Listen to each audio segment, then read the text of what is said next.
Alright, there we go. I think that's fixed.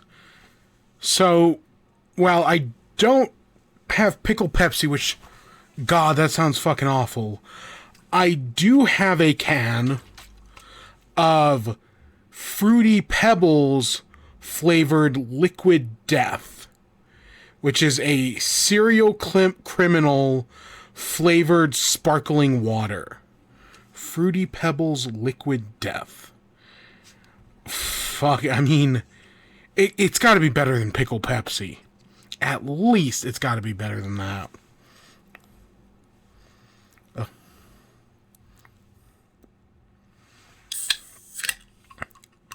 Let's try this.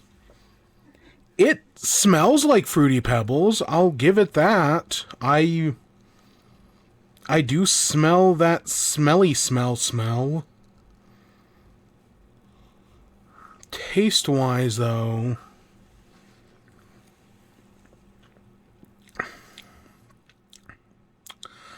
I have no idea what to do with that flavor.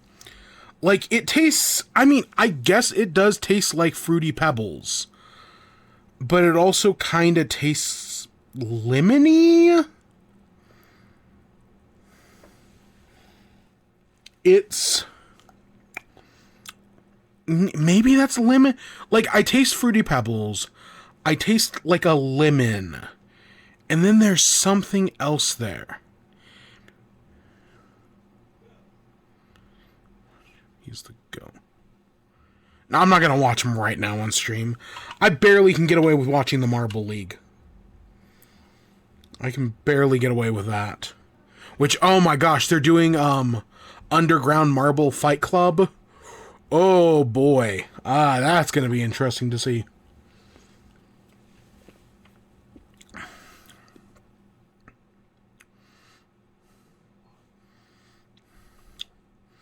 Does it? What?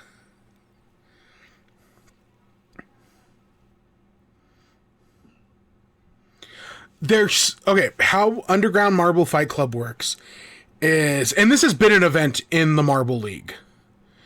Is that you have two teams on different sides of, like, the arena, and they go down a ramp and slam into each other. And based on, you know, how that works, they get point. I know in, like, some events they, like, knock down dominoes, and based on what dominoes they knock down, they get points or they lose points, or if they, like, stay in the arena, they, like, if they get knocked out of the arena, then they lose points. Famously, one of the members of Team Momo, I do not remember which one, chipped while doing the event. Right, they collided with, I don't remember what team, and they collided. So, while yes, a marble has never been shattered, they have been chipped in the past. Team Momo accident. So, Momo, in 2017, doing the fidget spinner collision event, was injured when flung into Wispy from the Midnight Wisps by a fidget spinner, and a chunk of their body was knocked clean off. In 2021, it was announced that Momo would replace Momo as team captain in the qualifiers for the foreseeable future.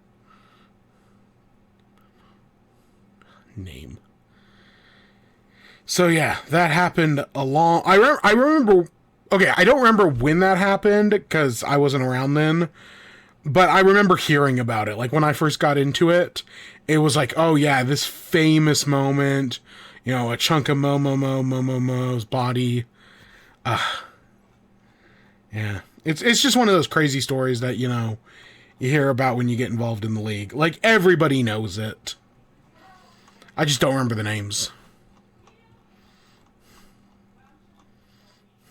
I don't know. Team Momo is one of the most popular teams. Like, they won the league last year or 2 years ago. They're very popular. They're very beloved. I get it.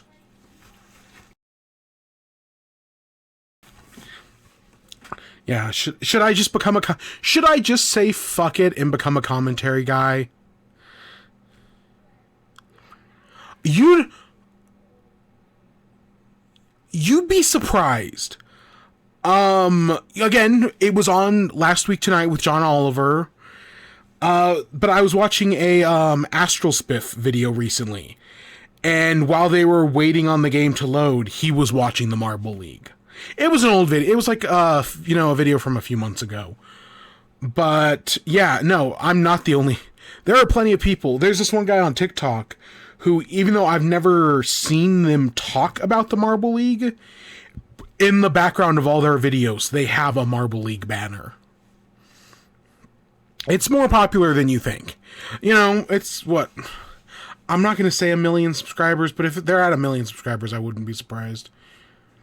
Call yourself a sports commentator. That'd be funny.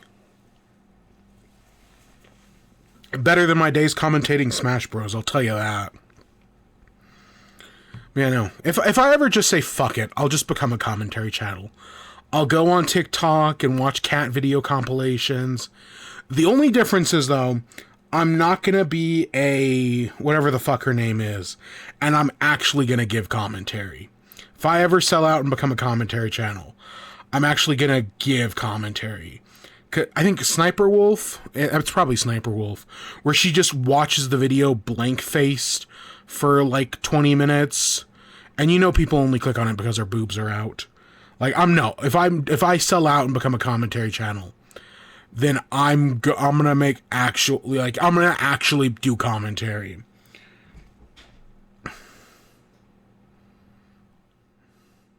Yeah, saying you gotta someone with who gives actual commentary. I don't know. At some point, I've always had the idea of maybe I should just start watching One Piece and make content out of that. I bet I could force myself to start watching One Piece if I made content out of it. And just become a One Piece commentary channel. I mean, that's 1,000 videos right there, at minimum. No. I do actually have an idea for a thing, but that's book related, so it doesn't really count.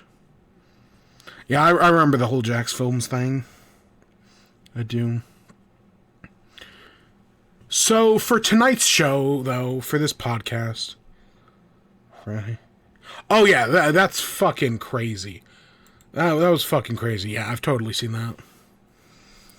So, for tonight's show, I got 2 news stories. One of them video game related, and one of them food related. Usually, there's only one food news story every year, and it just so happens that tonight is our one singular food news story. So we're going to talk about Taco Bell tonight. But that's our 2 things. And then after that, for WIBE, I got a food thing. I got a Pokemon thing. Not the Pokemon thing that I should be playing, but the other one. I got a book. And I do have an anime. But not the anime I should be watching. Because I got a little sidetracked. I don't know. I don't expect to go for too long tonight. I say that, but, we'll probably still end up going for like 2 hours anyways. I don't know. We're in the final world of 3D World. And then after that, it's just like, oh, well, I guess we should start the post game. I don't have much left. I mean, if we go until we just beat the game, we'll be here for like 30 minutes. But we'll probably go longer than that.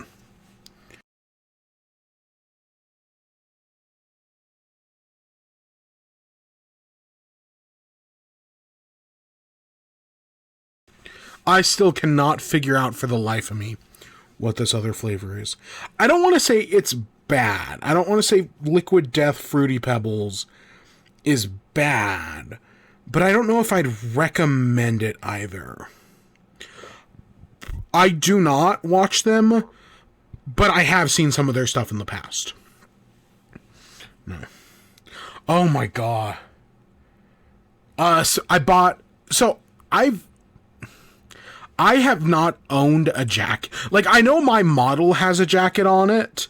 I have not actually owned a jacket in 10 years.